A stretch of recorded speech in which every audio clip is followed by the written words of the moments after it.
Let's cut the Earth in half. You can see all of its layers. Here's the inner core. It's about 40 times hotter than the inside of your oven. That's the mantle, an ocean of hot lava. Here comes the crust of the Earth, the solid surface on which our civilization lives. But if you look up, there are many layers besides the atmosphere and the ozone layer. Scientists recently discovered a strange bubble here which protects our planet from radiation. And nope, it's not the Earth's magnetic field. This bubble is made of radio waves. Our planet grows like a Christmas tree in the radio spectrum, but we're interested in low frequency waves, the ones that let us keep in touch with submarines. So radio waves are like light waves or regular ocean waves. Look at this one. The distance between the two peaks is the wavelength, and the number of these waves over a period of time is the frequency. For example, there are 10 waves in this interval of 1 second. So can you guess the frequency of this wave? Yep, it's 10 Hz. Cell phones use waves with a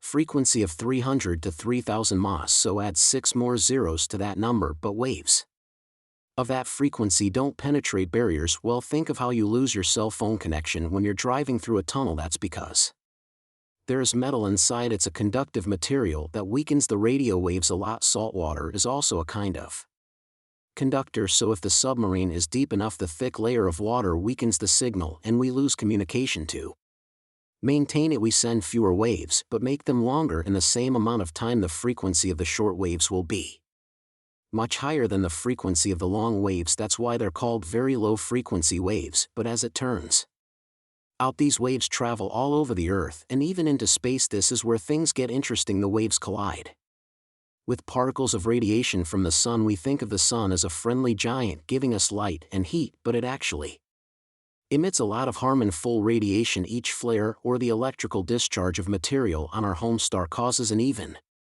greater burst of radiation. These particles fly to our planet just as radio waves do. They travel 93 million mil from the sun to Earth in 8 minutes and crash into our bubble, which acts as a shield. Basically, radiation particles from the sun accumulate in the radiation belts around the Earth. Our planet's magnetic field traps them, and a recently discovered bubble of very low frequency waves lies right below this radiation belt. It helps us repel some of the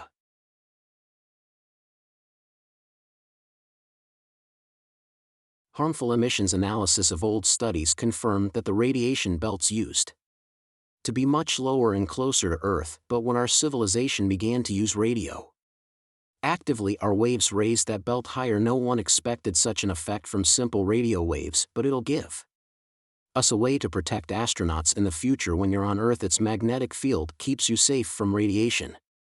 You can physically see it when charged solar wind particles make the air particles at the poles of our planet glow. This is an aurora. Next time you admire this beauty, know that it's actually the Earth saving you from some extremely harmful rays. But if you're outside the Earth's magnetic field somewhere in space, I have bad news for you. Nothing protects you there. This is a big problem for astronauts who spend months on the International Space Station. Perhaps scientists will learn to create protective boucles of very low frequency waves around space stations and spacecraft. The same is true for other planets. We're probably going to colonize Mars. There is no magnetic field there and nothing can protect you from radiation. But if you create an artificial bubble there, you can reduce the harmful radiation. Another invisible bubble protecting us is the atmosphere. It's like a layer cake or an onion. Each level of the atmosphere has its own properties. The lowest layer that we live in is the troposphere.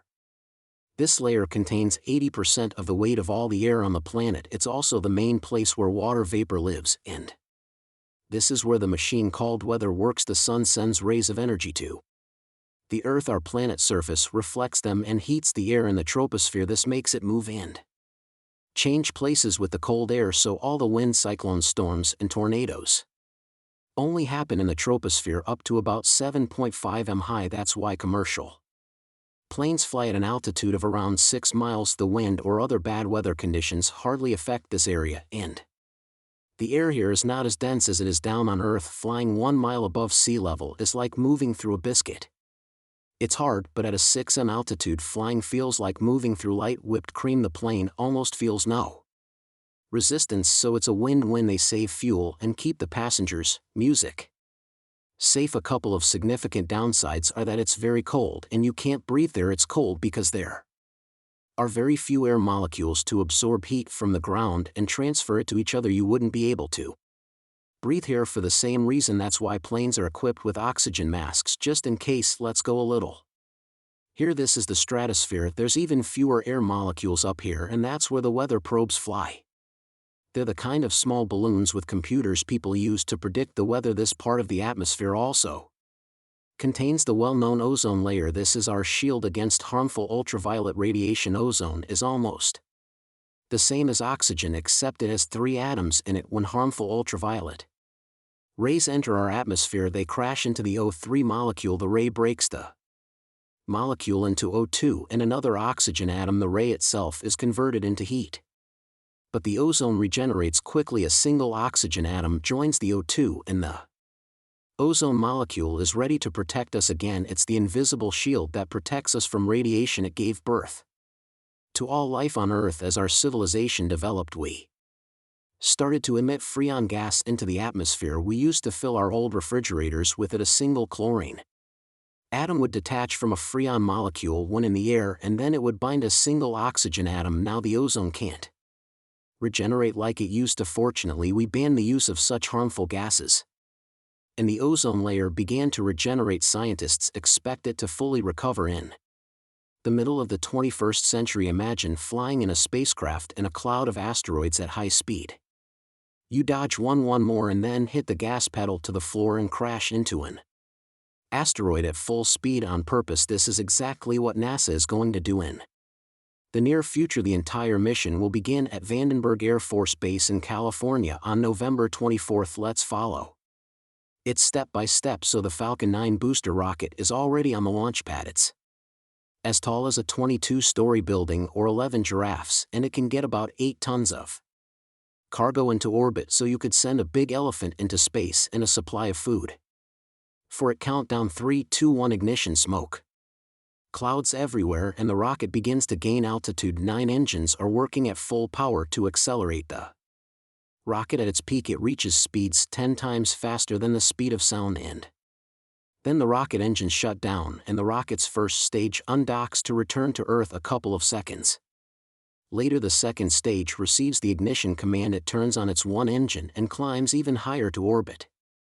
The cargo capsule then opens and releases the DART spacecraft. DART stands for Double Asteroid Redirection Test. Once released, the spaceship deploys 2 large solar panels. It'll convert solar energy into electrical energy to power a revolutionary ion engine. Conventional engines create thrust by burning tons of fuel and ejecting it outward. The rocket itself is essentially pushing off the emitted gases. The ion engine will not burn fuel. It'll use a strong electric field to accelerate the ionized gas. Like conventional rockets, it'll eject this gas and create thrust by repelling it, and though the ion engine produces less thrust, it can accelerate the spacecraft to higher speeds. So regular rocket engines have an excellent performance on the road. They push the pedal to the metal, burning a bunch of fuel, while the ion engine slowly accelerates. But when a conventional rocket needs to make a refueling stop, the ion spacecraft will whiz past the regular one at insane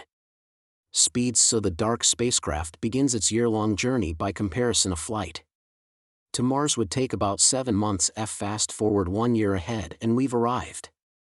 This is the asteroid Deimos. The far point of its orbit is 2 astronomical units from our star. That's 2 Earth-Sun distances. At this point, the Sun begins to pull the asteroid back, and then it approaches the closest point to the star. 1 Earth-Sun distance, that is its orbit, lies very close to the orbit of our planet. Didymos made its closest approach to Earth at a distance of about 4.8 million mil. That's 20 times farther than the Moon's orbit. It takes 770 days to complete one such revolution around the Sun. So Deimos is not considered a hazardous asteroid, but in the future it'll approach the Earth even closer, and the consequences of a collision with it could be catastrophic. Given its size, it's bigger than 2 Empire State Buildings, and it rotates at a rate of 1 revolution in 2 hours and 15 minutes, so it has a tremendous amount of energy.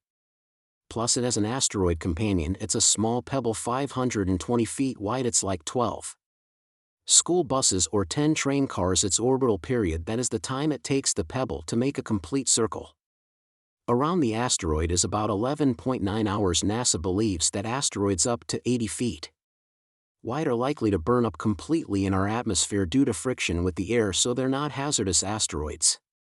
Between 80 feet and half a mile in size will not burn completely and could cause severe damage, and asteroids over half a mile have the potential to wipe out large cities or even entire states. In that sense, we can consider Didos potentially hazardous, so we're going to test one way of defending against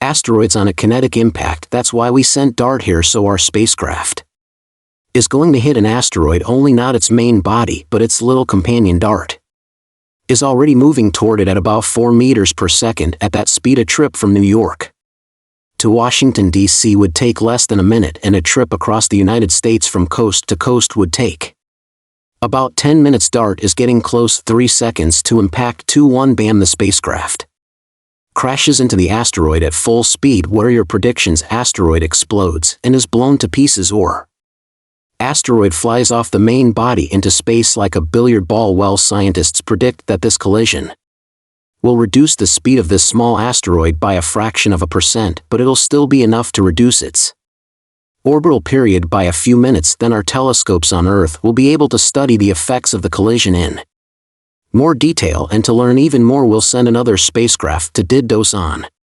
another mission. This is Hera. It'll be launched in 2024 and is scheduled to arrive at Deimos around 2027. This spacecraft will carry a bunch of research equipment to assess the collision damage done by DART. When it arrives, Hera will take many pictures of the small asteroid, including a fresh impact crater. Hera will also be carrying 2 cube SATs. These are miniature space probes smaller than a shoebox. It'll launch these mini satellites, and they will make an even closer approach to the asteroid. They will study this space rock for 3 to 6 months. At the end of the mission, one of them will attempt to land on the asteroid surface to learn even more about its composition and internal structure. It's also possible Hera will carry a mini impactor. This thing will have to make another impact on the asteroid. Then scientists will be able to evaluate the difference in impacts with a large spacecraft and a small one, and understand how we can defend against asteroids in the future. All aboard. This is the intergalactic cruiser. The destination on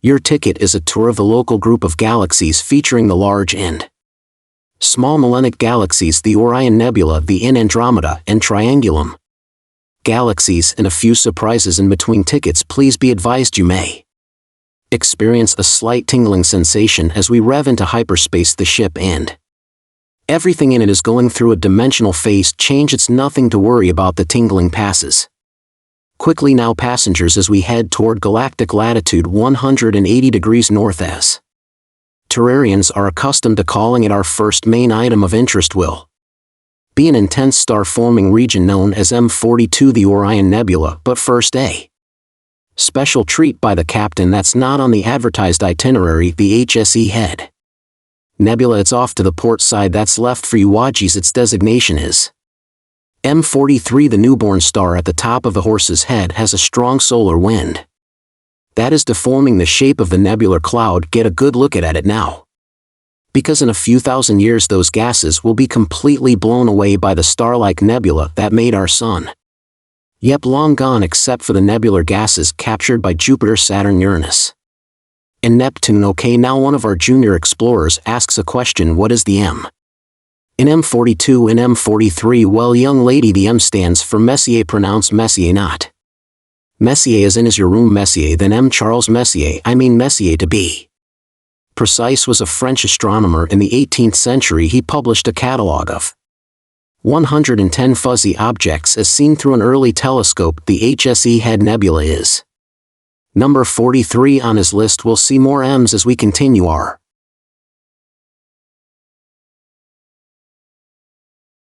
tour. Heads up, we're coming to the Orion Nebula. The gases in the nebula may seem less colorful than you expect. That's because we're accustomed to seeing long exposure telescopic photos and enhanced photos designed to highlight the different gases in the nebula. May I suggest using the pair of tinted glasses that come with your onboarding packet if you want to heighten your experience. And we go now. It's a good Thing we are in hyperspace as we approach the trapezium star cluster in the center the bright star Theta C sends out a solar wind at 5 million miles per hour. It sculpts the whole cloud of gas and dust, creating shock waves that compress nearby stars. Theta C is a megastar 200,000 times brighter than the sun. It will go supernova in about 1,000,000 years. Won't be around that oxygen, hydrogen and sulfur glow in ionized states like a fluorescent light bulb. Oxygen blue, hydrogen red, some green and sulfur and dust glow as yellow-orange as we pull out of the Orion Nebula and rise high above the galactic plane. The spiral arms of the Milky Way are visible. Our sun, which you cannot distinguish from this height above the galaxy, is in the Orion spur that lies between the outer Perseus arm and the inner Sagittarius arm. Notice the center of the Milky Way contains a bright magnetic bar that plays an essential part in star formation. Over 70% of nearby galaxies include magnetic bars. It's a sign of a mature galaxy. Only 20% of distant galaxies contain magnetic bars in their cores, which reminds me, passengers, the juice bar is now open. Our H1 server will take your orders now. That's the Andromeda galaxy, far, far out to the port side. But may I call your attention to the many dwarf galaxies, over 40 of them, that populate our galactic neighborhood. We're heading to one now. The Large Magellanic Cloud LMC to astronomers is an irregular dwarf satellite galaxy of the Milky Way containing about 30 billion stars, with a dynamic star-forming region called the Tarantula Nebula, which we will be cruising through shortly. Of course, if there is a large Magellan Cloud, there must be a small Magellan Cloud, SMC, and there it is below. And to the left of the LMC, the Milky Way will eventually ingest both dwarf galaxies. Some prefer the word accreted, but the result is the same if you use your tinted glasses. Again, you can see that the LMC has stripped away a tremendous amount of gas from the SMC as they have interacted gravitationally over millions of years. Hey, I know all about gas now. We're heading out of the Milky Way to a distance of about 50 kiloparecs. That's 50,000 parks, or about 163,000 light years. So what's a parec? No, it's not slang for pair of socks. A parec is about 3.26 light years. A light year is about 5.88 trillion miles. The word parsec is a combination of two words, parallax and second. Parallax is the shift an object seems to make when viewed from two different perspectives. Looking at an object with your left eye and then your right eye, you'll see the object appear to shift. That's parallax. When an astronomical object is photographed with the Earth on one side of the Sun and then again 6 months later on the other side of the Sun, the shift is measurable in degrees of arc or minutes of arc or seconds of arc down to milliseconds of arc. That's a parsec, a parallax of 1 arc second, which turns out to be 3.26 light year. Hey, what about a Joan of Arc? That's how you measure distances in France. Meanwhile, since you can't measure a light year with a ruler or a tape measure, parecs are the scientific way of telling the distance to a star or intergalactic object. The greater the parallax, the closer the object is. The smaller the parallax, the farther away it is. Now straight ahead in the heart of the Tarantula Nebula is the R136 star cluster. Within a distance of 1 light year there are over 40 stars, each with a mass over 50 tons that of the Sun. While you may think the Earth is pretty big, but the Sun makes up almost 99.9% of the mass of the whole solar system. The rest of the mass is made up by the planets and their satellites, asteroids, comets, gas and dust. It's around 93 million mil away from our planet, but it keeps us warm every day.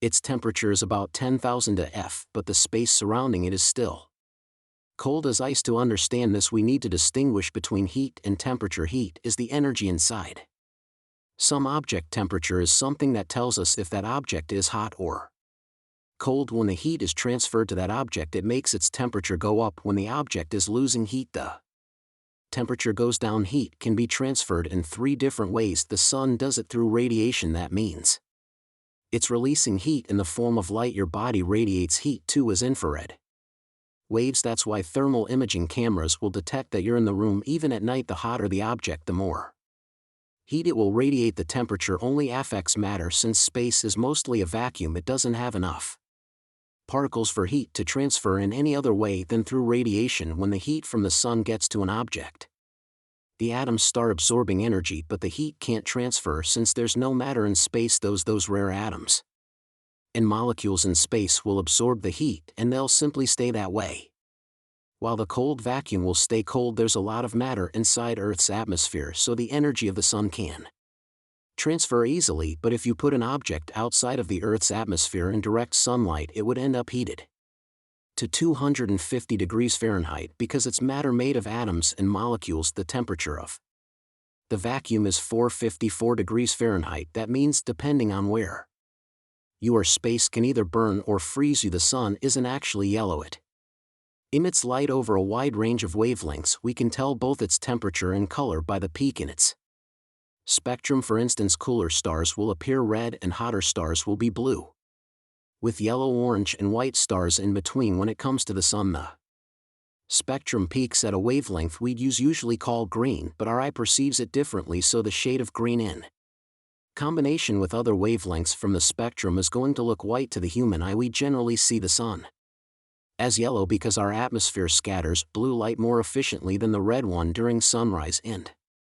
sunset. There's more red light in the spectrum of the sun, which gives us amazing scenery. Sunspots are part of the sun's visible surface that are on average way cooler than the sun itself. They overlap with parts that have an increased magnetic field. These parts don't allow the release of heat to the sun's visible surface. That way the rest of the sun's surface is 3 times brighter than those sunspots. That contrast makes them appear almost black. If we could take a sunspot apart from the sun and place it somewhere in the night sky, it would be different, as bright as the moon. When we see it from the Earth, all the planets in our solar system spin in the same direction because they were formed from one protoplanetary cloud. Except for Uranus and Venus, they have probably had some strong impact on them that made them spin in the opposite direction. But it's different with galaxies. They don't usually form the same cloud of dust and particles. Also, they're not randomly distributed across space. They come in filaments, dense, slender strands of dark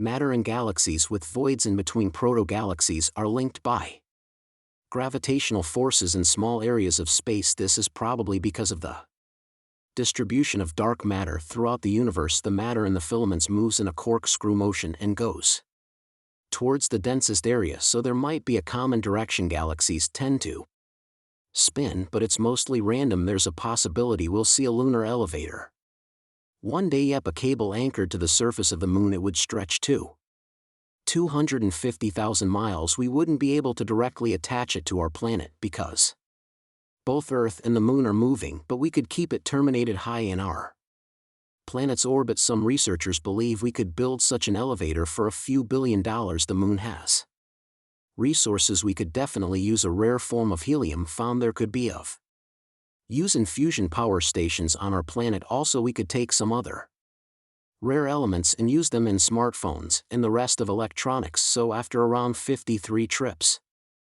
up and down, the elevator could pay for itself. The cable would be as thick as a pencil, but its weight would be around 40 tons. It could even be made of materials we already have here on Earth, with no need to invent something. There could even be a combination of two elevators. A spacecraft would winch up an elevator from the surface of our planet to a space station.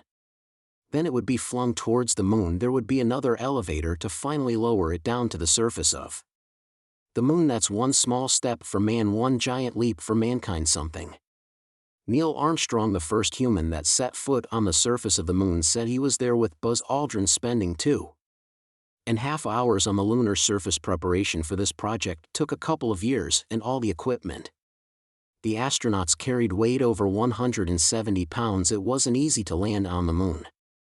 There were lots of attempts in history that ended in failure. For example, astronauts in one of the Apollo programs had enough fuel to rocket people to the lunar surface in a mere 3 days, but they wanted to save on fuel, so it took them over a month to get there. There's no GPS to tell you where exactly to land. The spacecraft travels fast and it has to slow down in a vacuum with not enough information. But since 1969, 12 people have already walked there. The moon is the only space object humans have visited so far. The rest have only been visited by robots, but all these people were just there for a short visit. NASA announced their program to work on a permanent presence on the moon that would help scientific research and could be a good point to learn how to do the same on other missions like the one on Mars. Imagine being the 13th person going to the moon's scary silence, moon dust under your feet, and nothing but an endless black sky with stars all over you, but you have no time to admire the view. There are many issues you'd need to figure out before landing. First of all, our bodies are like machines that are adapted to conditions on Earth like gravity, atmosphere, the air we breathe, and the food we eat. Our planet is where we function optimally. Our gravity is 6 times stronger than on the moon, which is, compared to our planet, almost a vacuum. Whatever you do, it wouldn't be smart to hold your breath in such conditions. The vacuum would pull the air from your body. Oxygen still present in your body would expand together with bodily fluids. They would push against the blood vessels and organ tissues, your body, legs and arms.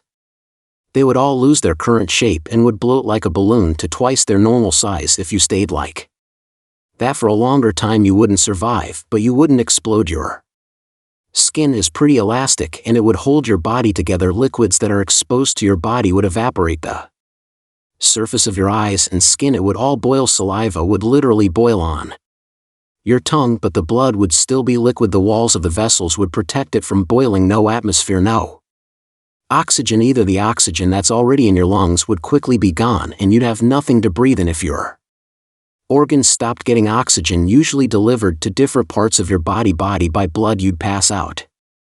Because your brain would shut down. It would happen in the first 15 seconds. That's how much time your body has to use the remaining oxygen in the blood to keep the brain functioning. Stay like that for a longer time and bye-bye. No ozone layer, no strong magnetic field. The atmosphere of the moon is similar in density to those uppermost layers of the Earth's atmosphere where we have the International Space Station. That means your body would be exposed to all those dangerous ionizing radiations from outer space we can't feel now because layers surrounding Earth keep us safe on Earth.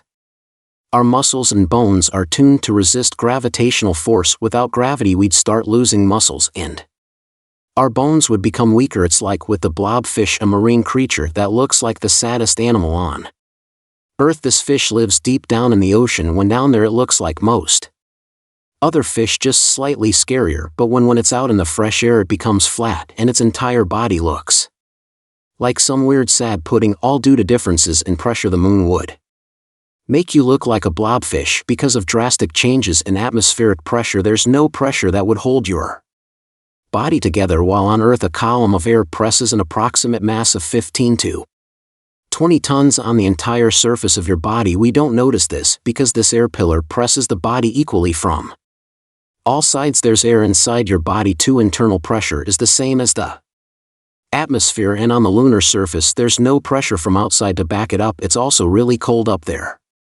Temperature drastically changes from 250 degrees Fahrenheit during the day to minus 28 degrees Fahrenheit when it's night. A day on the moon lasts 29 Earth days. That means you'd be spending 14 and a half days in unbearable light and the next 14 and a half days in scary cosmic darkness. Your body could eventually freeze solid if it's nighttime, the same as in other places in space depending on where exactly you're at. This would happen within 12 to 26 hours, or if you visited the moon during just one regular afternoon, you'd be burnt to a crisp. It's better to do what Apollo 11 did and come at dawn, so you fall right into the heart of the black hole and prepare for a sad end. Well, you don't have to. Falling into a black hole won't necessarily destroy you or your spaceship. You have to choose a bigger black hole to survive. If you fall into a small black hole, its event horizon is too narrow and the gravity increases every inch down. So if you extend your arm forward, the gravity on your fingers is much stronger than on your elbow. This will make your hand lengthen and you'll feel some discomfort, rather significant to be honest. Things change if you fall into a super massive black hole like the ones in the center of galaxies. They can be millions of times heavier than our sun. Their event horizon is wide and gravity doesn't change as quickly, so the force you'll feel at your heels and at the top of your head will be about the same, and you can go all the way to the heart of the black hole. This myth is busted. The next myth claims we can save the Earth from a giant asteroid with a big bam. The familiar plot is that a spaceship lands on the surface of an asteroid. A team of astronauts quickly Drills a hole and it leaves a present there and flies away, then bam is a result. The asteroid may break into several pieces and continue on its way to Earth. Well, big chunks of the asteroid fall to our surface, causing a lot of damage, so our mission has failed. Well, to save Earth we need a really big bam, not only outside the asteroid but right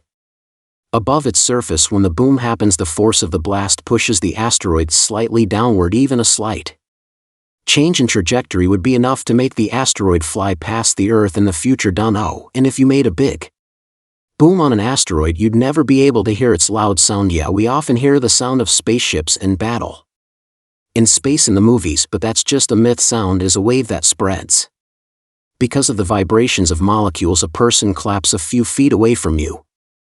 The sound wave begins to push the first air molecule next to the clap, then the third, fourth, and so on until the wave reaches your ear. So to spread sound we need molecules like air or water in our atmosphere. Sound waves spread out just fine, but space is a vacuum, so it's nothing here. You can clap your hands loudly there, but there just won't be any molecules that can vibrate and carry that sound. One more myth about asteroids: we need to fly a little farther than Mars's orbit. Woo, we're in an asteroid belt and we constantly have to dodge giant rocks and blocks of ice we got in some dense asteroid cloud. Not true. The fact is that space is huge and the distances are incredible. All the rocks and debris in the asteroid belt are only 4% of the weight of the moon, so there really aren't that many of them there. To understand the size of the emptiness in space, look at the collision of two galaxies. There are billions of stars in each of them if we mix them up to see with the eye in the night sky, but its system hides a little secret. Let's fly there and take a closer look. So here's this red dwarf. It's 7 times smaller than our Sun and 8 times lighter. Proxima Centauri is 1.5 times bigger than Jupiter and almost 150 times heavier, but what we're looking for is a little further away. This is Proxima Centauri b, a planet similar to Earth. It's only 10% larger than Earth and is in the habitable zone of the star. It's the perfect distance, not too far away and not too close, so the temperature isn't too high or low there either. Water, if it exists on that planet, can be in a liquid state, and so life can survive and evolve there. Maybe it's developed enough to send us the signal that we had received. A radio signal is basically waves. They have a certain frequency and length, and we can always tell an artificial signal from a naturally generated one. The signal that we picked up from Proxima Centauri b had a frequency of 982 MHz. The regular radio we listen to in the kitchen or in the car picks up signals around 100 MHz. That's why scientists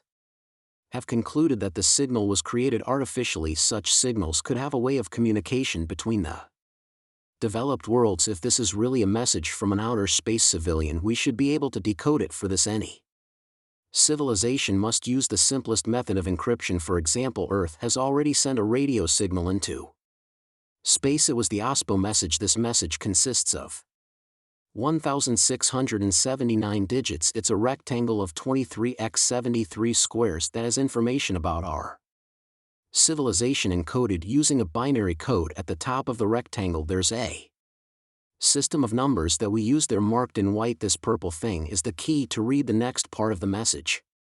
The atomic numbers of the elements like hydrogen, carbon, nitrogen, oxygen, and phosphorus are encoded in this key. These are the key elements that can start life. If those who receive this signal can make sense of the numbers in the key, they can read the next part of the message. These green things are the building blocks of our DNA chain, and right at the bottom here is the DNA chain itself. The white rectangle indicates the number of pairs of these building blocks, and the blue spirals show the shape of a DNA chain. And then we see the human silhouette itself. The white and blue object to its left is a coded number of our average height. The human itself is drawn here at the ends of the DNA strand so that the outer space civilization can understand what we look like. And the white rectangle to the right of the human sketch is the number of Earth's population at the time of the message. That's 4.2 billion as of 1974, almost half the number we have now. The next part is a drawing of our solar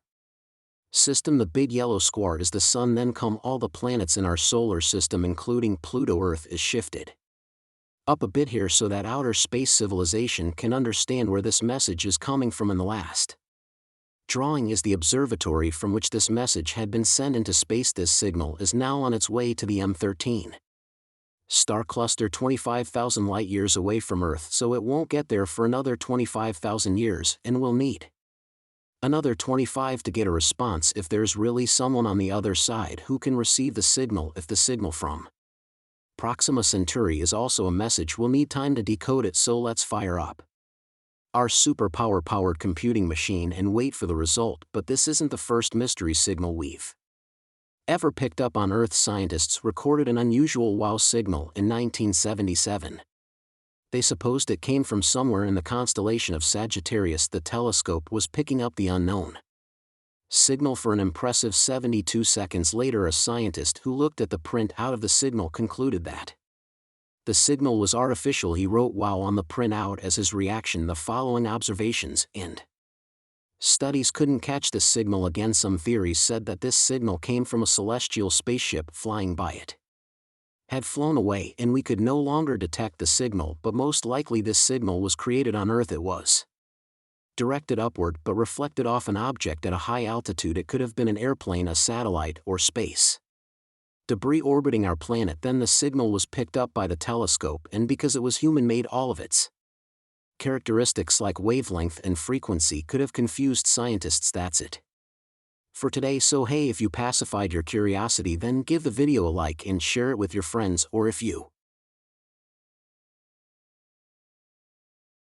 it's unlikely there will be any collisions even here. Another myth is that there's zero gravity in our orbit. Imagine you're in a huge box 10 miles up in the air. Now we let go of the box and it starts to fall. You're falling simultaneously with a box at the same speed, and now it's as if you feel zero gravity. Well, the same thing happens in orbit. The International Space Station is 250 miles above the Earth, and it's falling continuously, though not on the surface of the planet but around it in its orbit. Its speed at this point is about 4.7 m/second. It could cross the United States from the west coast to the east coast in just 8 minutes.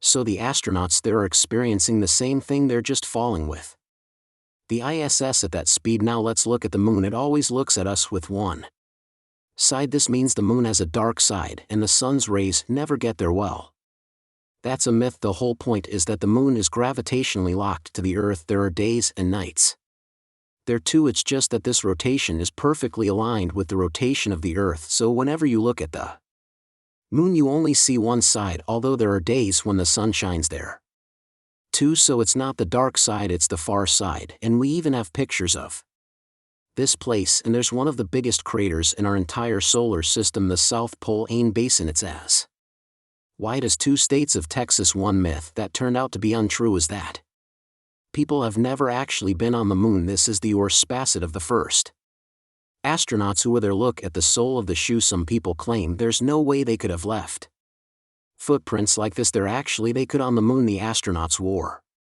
extra boots over their suits, and their soles matched the footprints on the moon perfectly. The astronauts didn't grab them when they left the moon. They left a lot of stuff there too. They even ripped out the armrests of the seats of the lunar module to reduce its weight. Now the total weight of human trash on the moon is about 187 tons, including several lunar rovers, spacecraft debris, rocket stages, and lunar probes. That's like 3 Boeing 737s. The next myth is about summer. The hot season comes because the Earth approaches the closest distance to the sun in a year. The sun warms our planet more and we all have to go to the beach. Well, not true. Let's draw an axis through our planet. It's slightly tilted on one side, and winter comes when our planet's axis is tilted away from the sun, but over time the axis tilts toward the hot star. Then its rays shine at such an angle that it gets warmer. It's true, though, that the Earth happens to be at a different distances from the sun. This is because our orbit is not a perfect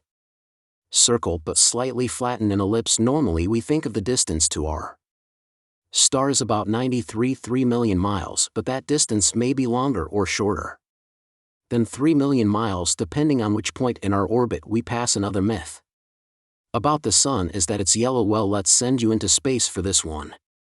You look out the window and it's white. The sun only appears yellow to us through the filter of our atmosphere, the composition of the air, and its thickness. just distorts the light of the star, but stars do come in different colors cooler. Stars have bright orange and red colors. These are usually very old stars, older than our sun, but young and very hot stars are bright blue. The sun is about in the middle of the spectrum. Thousands of strange spaceships sneak into Earth's airspace. They descend to our planet and fly through cities, plunging people into complete chaos. Suddenly the door of the largest ship opens and a strange creature comes out. It tries to copy our language and says they had come from a distant star, Proxima Centauri. Something like this might happen because scientists have recently picked up a strange radio signal off that star. Proxima Centauri is the closest star to our solar system. It's only 4.2 light years away. That means a beam of light that starts from this star reaches Earth in 4.2 years. That's also 270,000 distances from Earth to the Sun. The star Proxima Centauri itself is too pale for us